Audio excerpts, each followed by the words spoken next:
విదేశీ విరాళాల నియంత్రణకు సంబంధించిన ఎఫ్సీఆర్ఏ సవరణ బిల్లు 2026పై కేంద్ర ప్రభుత్వం కీలక నిర్ణయం తీసుకునే అవకాశం ఉంది. ఈ బిల్లును సమగ్రంగా పరిశీలించేందుకు సంయుక్త పార్లమెంటరీ కమిటీ జేపీసీకి పంపే అవకాశం ఉంది. ఇవాళ పార్లమెంటులో ఈ బిల్లుపై చర్చ జరగనుంది. ఇప్పటికే ఈ బిల్లుపై ఆందోళనలు వ్యక్తమవుతున్నాయి.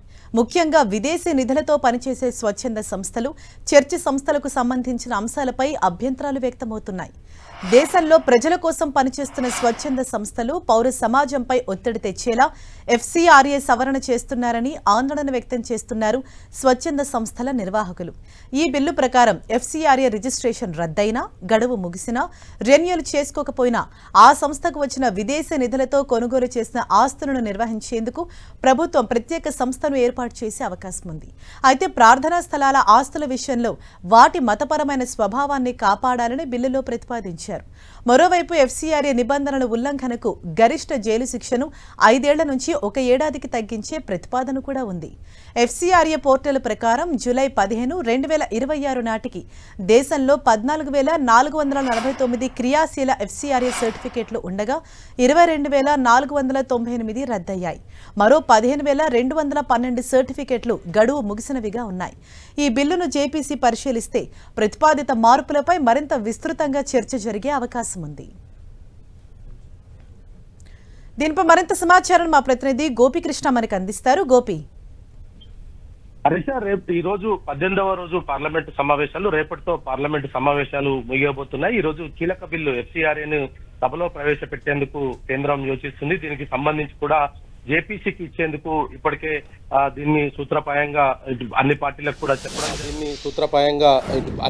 కూడా చెప్పడం జరిగింది. మరి దీనికి సంబంధించిన రెజల్యూషన్ ని ఈ రోజు సభలో ఆమోదింపబోతున్నారు. మరి గతంలో కూడా వక్ఫ్ బోర్డు బిల్లుకు సంబంధించి కూడా ఇదే విధంగా ముందు జేపీసీకి పంపించిన తర్వాత అభిప్రాయ సేకరణ తర్వాత ఆ బిల్లును ఉభయ సభల్లో ప్రవేశపెట్టి చట్టరూపం తీసుకురావడం జరిగింది. మరి ఇప్పుడు ఎఫ్సీఆర్ఏ బిల్లుకు సంబంధించి కూడా ఇదే విధంగా ముందు జేపీసీకి ఇచ్చిన తర్వాత వివిధ ప్రాంతాలు, వివిధ వ్యక్తులు అనేక అంశాలపైన కూడా సమగ్ర సర్వే జరిగిన తర్వాత దాని రిపోర్టు ఆధారంగా సభలో దీనిపైన చర్చ జరిపే అవకాశాలు అయితే కనపడుతున్నాయి.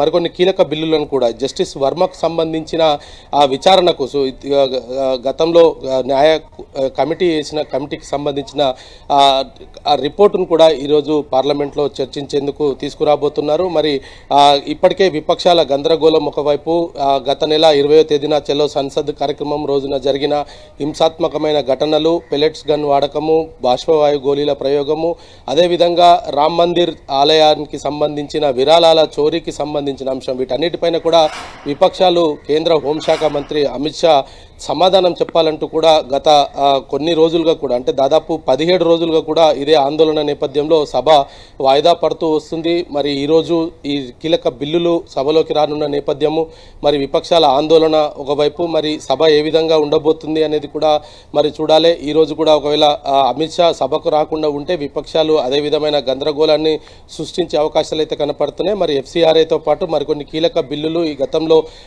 ఈ జస్టిస్ వర్మకు సంబంధించిన రిపోర్టు పైన చర్చ, వీటన్నిటిపైన కూడా మరి సభలో ఈరోజు కొనసాగుతుందా, లేదా గతంలో బిల్లుల మాదిరిగానే ఓటింగు చర్చ లేకుండానే బిల్లుల పాస్ అనేది చేస్తారా అనేది కూడా మరి చూడాలి. ఈరోజు 11 గంటలకు ఏదైతే పార్లమెంటు ప్రారంభమైన వెంటనే మరి ఒకవేళ అమిత్ షా దీనికి సంబంధించి ఏదైనా ప్రకటన చేయబోతున్నారా, ముందుగా ప్రశ్నోత్తరాల సమయం తర్వాత తాను చర్చిస్తానంటూ కూడా ఆయన ఏదైనా ప్రకటన చేయబోతున్నారా అనేది కూడా ప్రస్తుతానికైతే చూడాల్సిన అవసరం ఉంది. మరి మరోవైపు విపక్షాలు కూడా ఈ ఆందోళనకు సంబంధించిన అంశము, కేంద్ర ప్రభుత్వం చేస్తున్న వైఖరికి సంబంధించి కావచ్చు, అమిత్ షా సభకు రాకపోవడము, ప్రధాని సభకు రాకపోవడము, ఈ వర్షాకాల సమావేశంలో ఒక్కరోజు కూడా ఇటు ప్రధాని కానీ కేంద్ర హోంశాఖ అమిత్ షా కానీ సభకు రాకపోవడానికి కూడా ఇటు విపక్షాలు తప్పుపడుతున్న పరిస్థితి అయితే కనపడుతున్నాయి. మరి 18వ రోజు సభ సజావుగా సాగుతుందా లేదా కూడా చూడాలి. Harisha, right, thank you Gopi.